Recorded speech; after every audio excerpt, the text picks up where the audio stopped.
Hello and welcome to the Today's Homeowner Weekly Podcast. We're here to help you with the challenges we all face as homeowners. I'm Danny Lifford. And I'm Joe Truini. And each week, Danny and I are here on the podcast to answer any and all home improvement questions. And we want to hear from you. Send us your questions or comments at todayshomeowner.com/podcast. Okay, Danny, let's get started.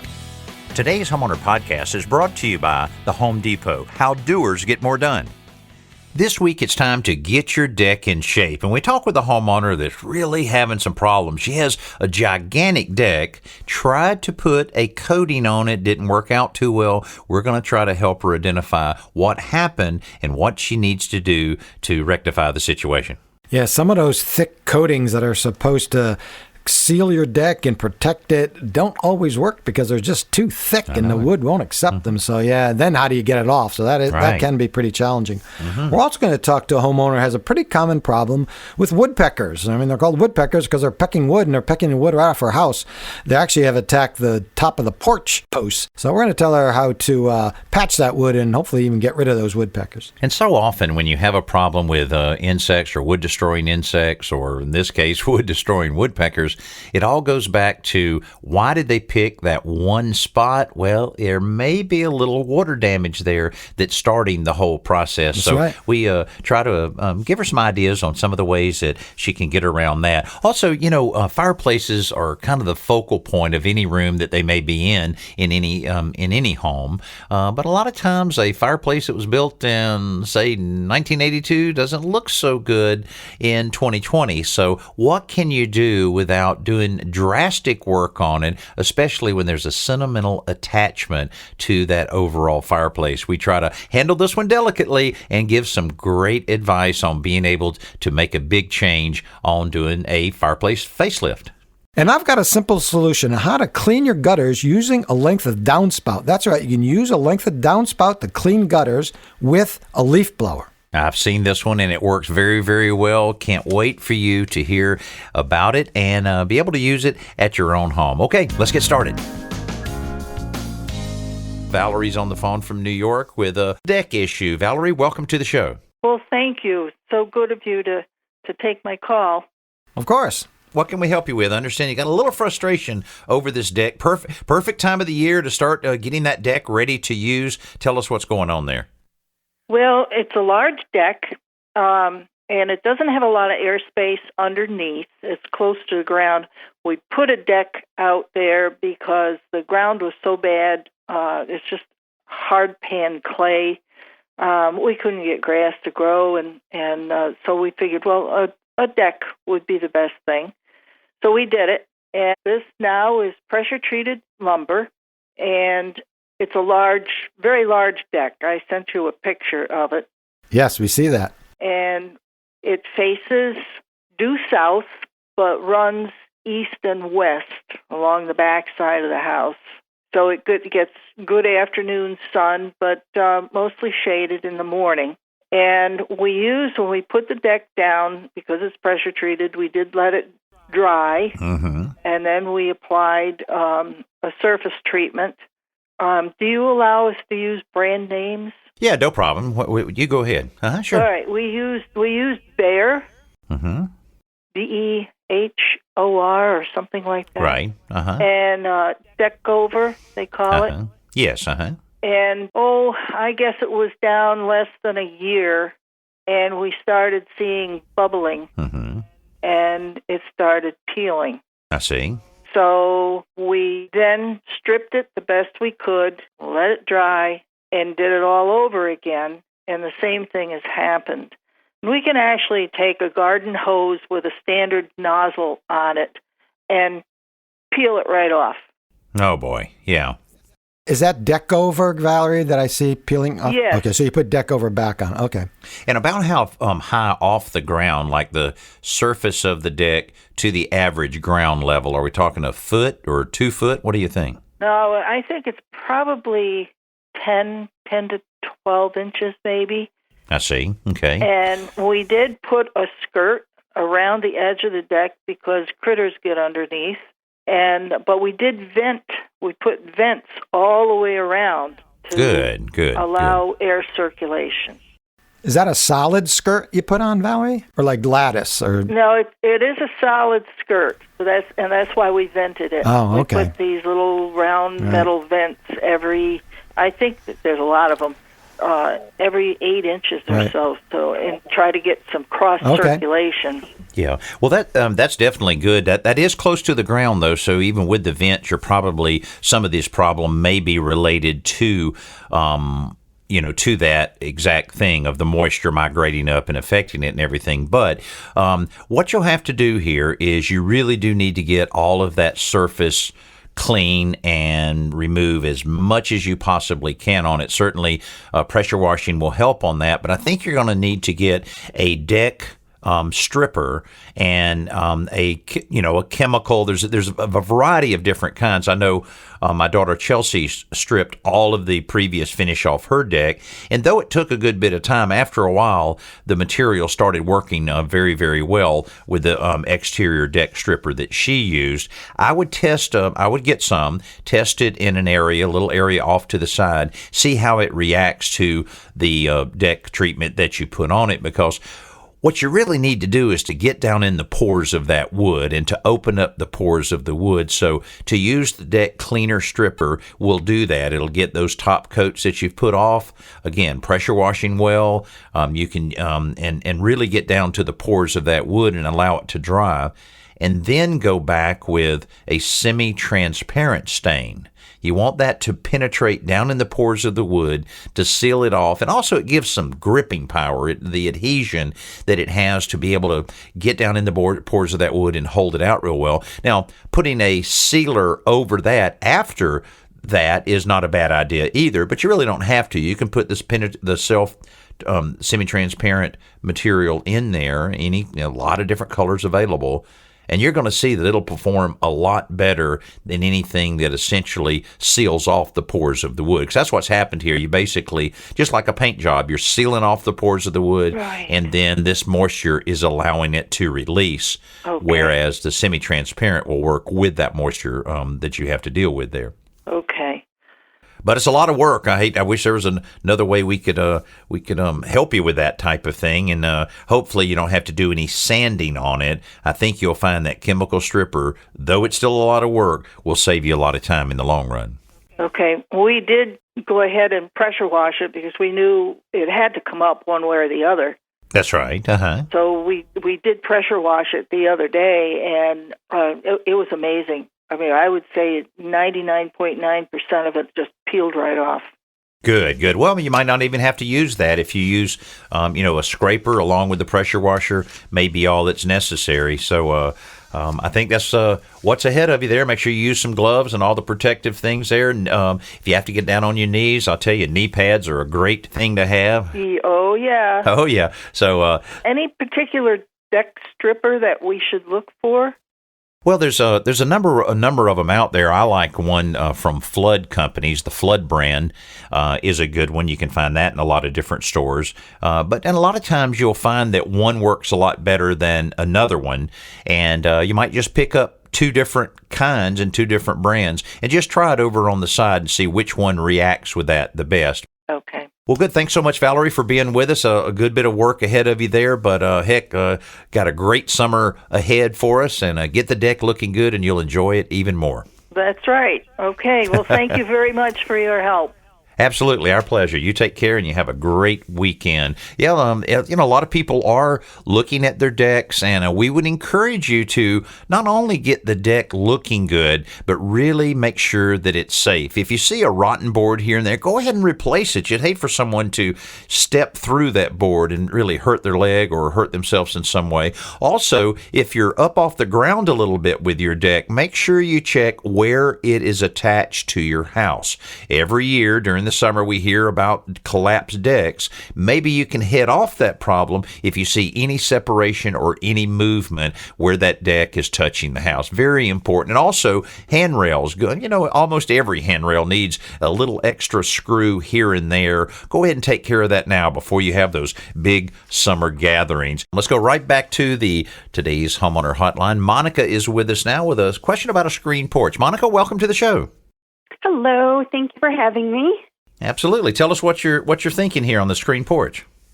So my husband and I just bought our first house, and we have a covered porch that is enclosed on 3 sides already, and we only want to put up a 1 wall and a door going out our back porch to screen it in. Mm-hmm. And it seems so easy, and I wanted to use PVC lumber, so the maintenance would be less, but I didn't know if that would be strong enough for actual construction.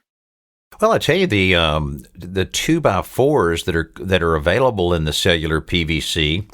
Of course, you're not talking about something structural, I assume, since that is already built and they have a beam running across there and so forth. So it'd just be right. What's necessary to support the screen. Joe, what do you think on that? I know you've done a lot of writing about the different new generation PVC and cellular PVC. Would that be a good choice for that, to use vertical 2x4s for that? And then, of course, the lattice strips on top of it. Would that work? Yeah, Monica, composite lumber and PVC, what you're calling PVC lumber, isn't typically structural, meaning it's not made to hold up any kind of weight. What are the other 3 walls made out of now? Are they just pressure-treated lumber, do you think? No, they're brick. Oh, it's all brick. I see. Yeah, it's 100% brick. Wow. A brick screen porch. Well, that sounds kind of cool. Well, it's just the 3 sides are, right. The brick. So it's just that one facade there. Of course, you've got the beam overhead, and I would think those 2x4s, since they're not serving a structural purpose. Right. As long as they're not structural, yeah. I can understand why you'd want to, keep the maintenance down. And, excuse me, but a high-quality pressure-treated wood would be a lot less expensive. Congratulations, by the way, on your first home. That's very exciting. Thank you. It's you have really high-quality pressure-treated wood and put at least a wood preservative on it, if not a semi-transparent stain. That might be your best bet in the long run. And then anything that's non-structural, you could certainly use. They make PVC railings. Any manufacturer of PVC decking typically has a line of railings that are also PVC. Okay. So you could look into that as well. Trex has a beautiful line of PVC railings, and they're pretty expensive, but since you're only doing 1 wall, it wouldn't be that much money. Okay. And I'll tell you, if you decide to go with pressure-treated wood, you want to make sure that it's, dry enough. You can also buy a special kiln-dried type of treated wood that already has moisture kind of extracted from it, though it still has the pressure-treated properties.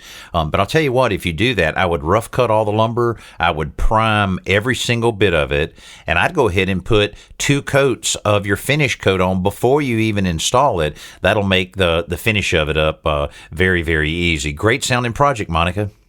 Great. Thank you so much for your help. Okay, our pleasure. Best of luck on that. What a great little project there, especially when we actually did a project very similar to that. I should have mentioned that to her a couple years ago on our today's Homeowner television show, where we basically had just the 1 wall. We did exactly what I mentioned there, and you want to make sure that you have little weep holes under the bottom plate so that when that rain does blow in, it can find its way out. I want to get on this email stack here a little bit. All right. This one's from John in Los Angeles. I have tried to drill 1/2-inch holes in plexiglass, but the plastic keeps cracking. Any tips on drilling a nice clean hole? You think about this during the pandemic and so forth. Almost every store you go into, they have either plastic curtains or you have plexiglass barriers, right? Barriers and so forth. So a lot of people have had to deal with this type of scenario. A 1/2-inch hole in plexiglass, that's fairly large. Would you recommend, Joe, maybe starting out with a smaller hole, right, and then gravitate up from that? What would be your recommendation on this? There are a couple ways to go. One, you can use a step drill. I'd recommend if you know. Now, step drills are really expensive. That's the only downside. But if you haven't seen a step drill, it's kind of pyramid shape, and you can drill several different diameter holes. It has like ridges in it. So the first hole will be 1/8-inch diameter, and it keeps drilling, and the hole keeps getting bigger and bigger. They're made specifically for drilling into metal. Electricians and plumbers use them all the time, but they'll work on plastic. The problem with plexiglass is if you're going near the edge or corner or edge, it could crack it. So I always sandwich it between 2 pieces of plywood, thin plywood. In that case, then you can use a regular drill bit. So that's what I would recommend, either trying the step drill bit or sandwich it between 2 pieces of 1/4-inch masonite or plywood, and then drill the hole with a standard wood drill bit. Yeah, but that is challenging. Time for our best new product segment, brought to you by the Home Depot. How doers get more done. As the weather warms up, insects become more active. Most people are expecting flying insects that we normally see outside. But what about inside? Flies, fruit flies, moths, and even mosquitoes can be an incredible nuisance inside your home. So the folks at Zevo developed a flying insect trap starter kit to stop the pest. The trap continuously eliminates flying insects without spraying any chemical insecticides, which is great inside your home, of course. You just plug it into any wall socket to activate the light and heat attractive system. The flying insects are drawn to it where they're trapped in a super sticky cartridge that you just simply throw away. It's non-toxic and it works up to 45 days and nights. When the trap is full or the time expires, you simply replace the cartridge to keep the pest at bay. Now, to find out more about the Zevo Flying Insect Trap Starter Kit, all you have to do is go by HomeDepot.com. Right now, we're going to Florida. Ursula is on the line with us. Ursula, welcome to the Today's Homeowner Radio Show. Well, thank you. How are you? We're doing great. And I understand you've been walking by that fireplace and you're thinking that it might need a bit of a facelift. Tell us all about it. Oh, might is an understatement. We built this house in '84, so you can imagine. And it still has all the old thing. My husband did make the mantle and the sides that holds it up, and he was going to change it to some of these columns, but he got so sick he couldn't do it, and then he passed away. So now I'm hoping I can get a little help figuring out how to do it. Okay, certainly. Well, we certainly I'm sorry to hear about your husband, and I see and I appreciate you sending these pictures and everything, and to give us an idea of what the fireplace looked like. It actually reminds me, I have a fireplace. I have a little bitty river cabin that I've had for 36 years, and it's very similar to that with the stone, the flagstone, and so forth. So I always love stonework like that, and certainly he did a great job on the mantelpiece, and the little corbels on each side is like, wow, that was not done in a morning. That took a little while, but yeah, he made we made a lot of furniture. He had a wood shop when he was in the military, and he was on the other side of the state, so he had a lot of time during the week when he didn't come home. So he made a lot, and it helped us out. Oh, yeah, no doubt about it. Well, a couple different things here. I mean, just from, me looking at the photo and thinking of thinking of upgrading and so forth, you can, and when you're talking about the columns or the wraparound type mantle, that certainly can be done by actually using the existing structure, by having a trim carpenter basically create those vertical pieces and then enhance the mantle a little bit. By we've done that a lot by actually kind of veneering over it and putting crown molding on the front, wrapping it back to the stone. All of that can be done by using that. Now, also the fireplace screen, the antique brass is one that is a very out-of-date type of finish. So upgrading that to another finish, whether it's polished brass or maybe even a more modern approach would be either black or a nickel finish. Oh, okay. So you can pull that out. But I'll tell you a little. Now, is this a working fireplace? Do you use the fireplace? I have an electric one inside.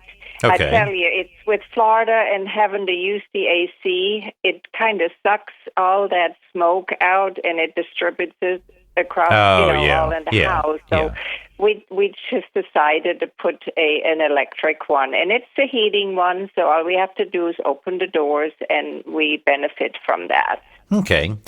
Well, changing. I'll tell you what. If you were to change that front to instead of a 4-door to go to a 2-door that just gives you more visible glass and more visibility into the firebox. That will make a tremendous difference there. So you can find something there, and this basically just pops off, and you can pop the other one on with the 4 screws that hold it in place. But and also something you might consider is replacing the ceramic tile on the hearth, just for a change. There's so many different types that you can choose that can go right down on top of what you have there, and then put another little trim piece around it. I mean, just some subtle things like that. I think if you found the right remodeling contractor, that because all remodeling contractors have done a lot of fireplace facelifts, you might find that that you can make a difference on that. I mean, there are some extreme things you can do, in like whitewashing the stone and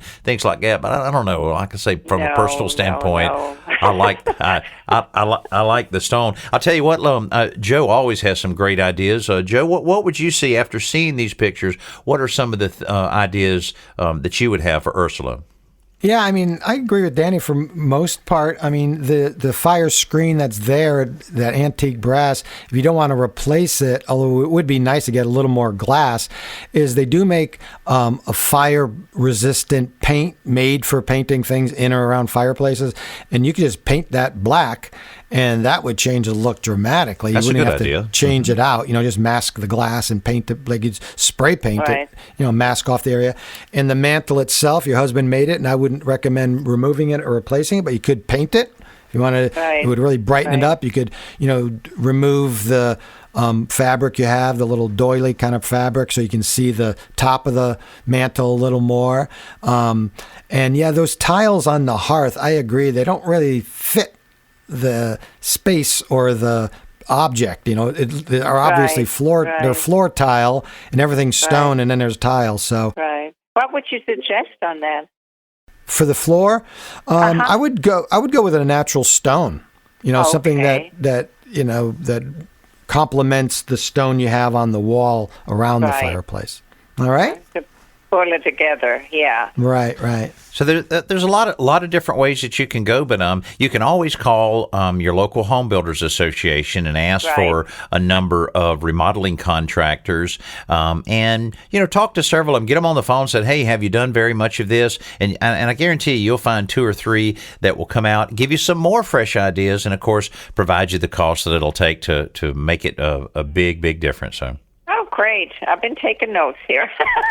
Good for you. Good. If we can help you any other way, you let us know, and I certainly hope you have a great weekend. Okay, you too. Thank you so much for taking the time. Absolutely. Okay, you take care. Okay, thank you.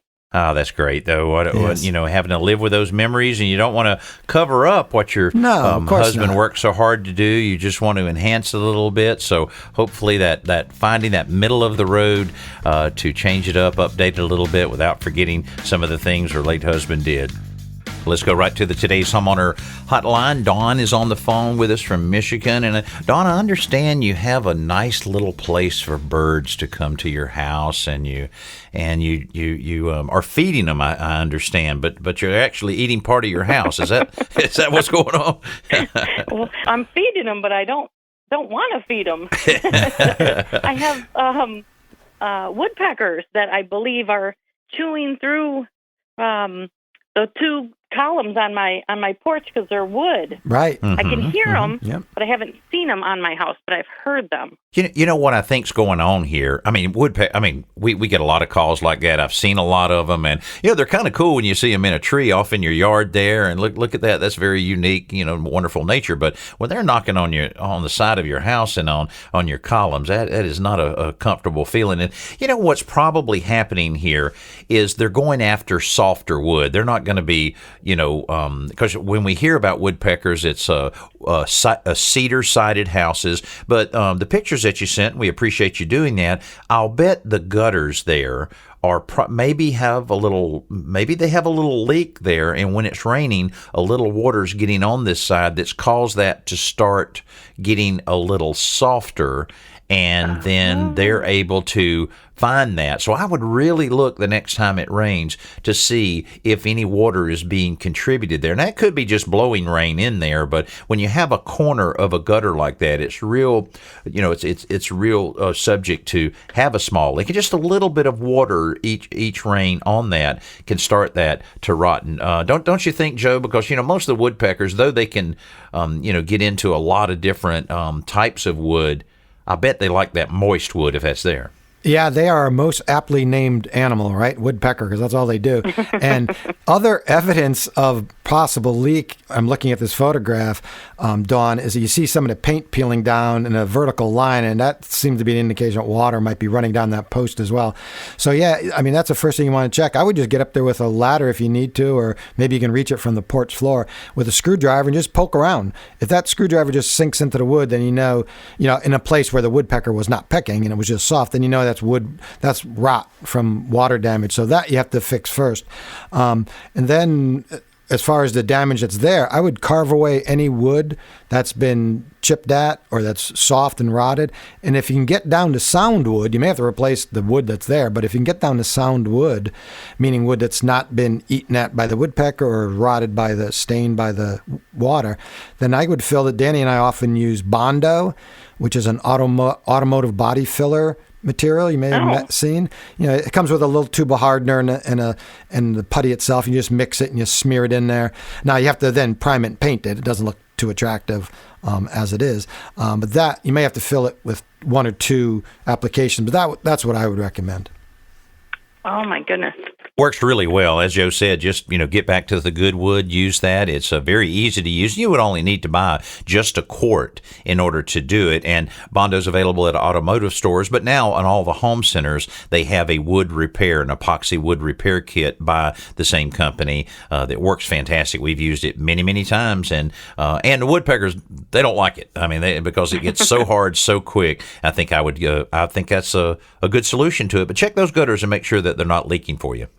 Okay, so if more of the wood, like you were saying, to tap it and to see if it's softer, if like maybe a couple inches or a foot below, and right, even more toward the bottom, if that was softer too, then I would need to just replace the whole piece. Otherwise, right, try the right, Bondo. yeah. Okay, exactly. If it's a pretty significant piece there, it's going to be a lot better for you to just go ahead and replace all of those pieces. You don't want to do that, but when you do that, just use pressure treated wood so that you don't have to do it ever again. All right. Well, Don, certainly appreciate you being a part of the show, and hope you have a great weekend, and hope we've been able to provide you the information to point you in the right direction.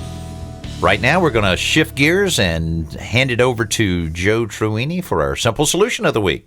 All right, Danny, here's a timely tip on cleaning gutters. This is a great time of year to get up on a ladder and clean your gutters.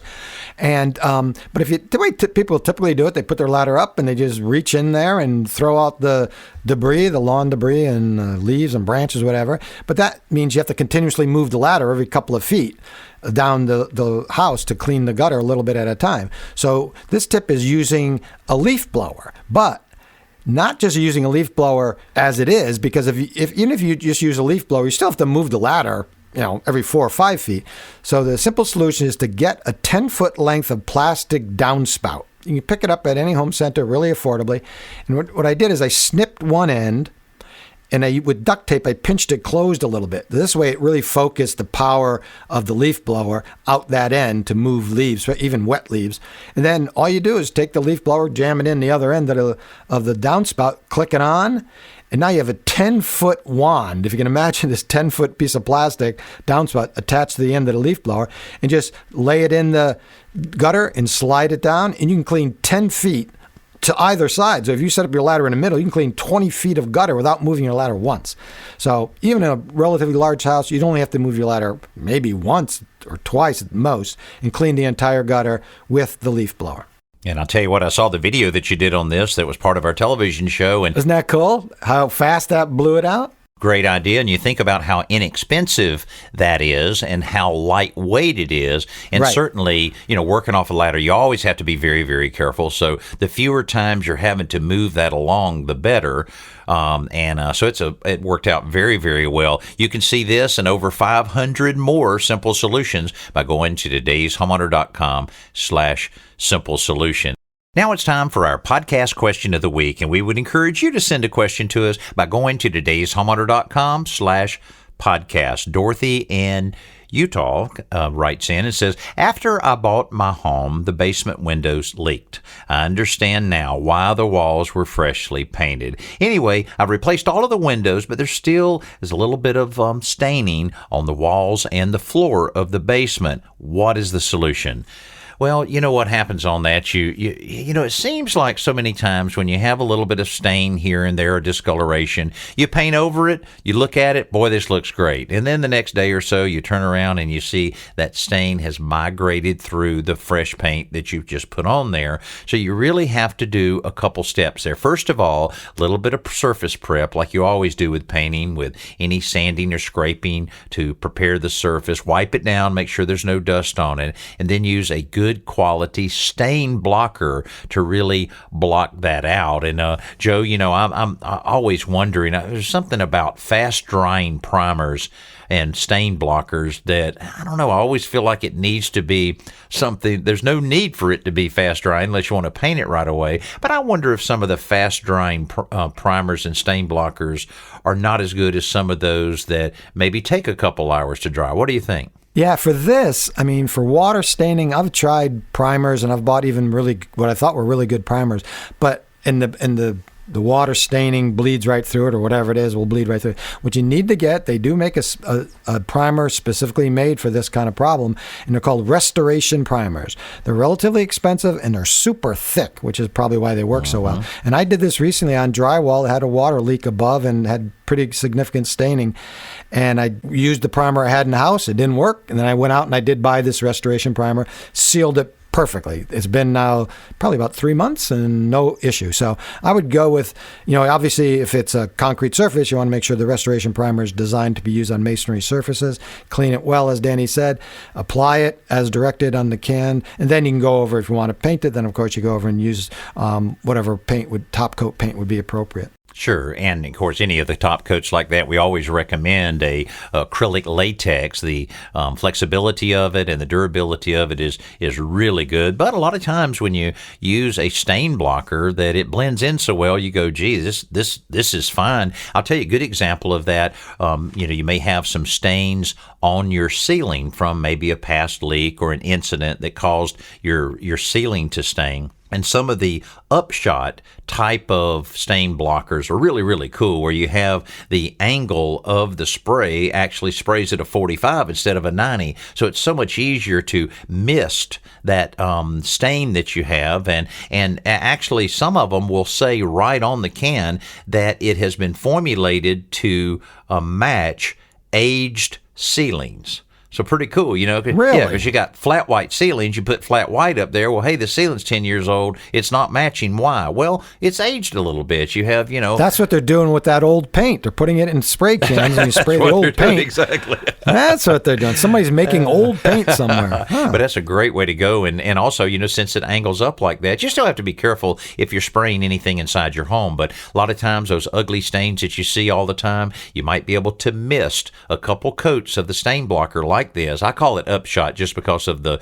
direction of the spray. Right. But it works really, really well, and that might solve even another problem that you have there. But Dorothy, we certainly appreciate your question. And again, I would encourage you right now, if you have a question, send it to us so that we can answer it here on the Today's Homeowner podcast. Again, todayshomeowner.com/podcast. Hey, that'll pretty much wrap us up for this week. Thanks again. Every week, I want to say a sincere thanks to all of the listeners of our podcast that download the podcast, that take the time to write us these wonderful reviews. We love reading these, and we love seeing the statistics that come out of it. And as we always say, it allows us to reach even more homeowners with our Today's Homeowner information.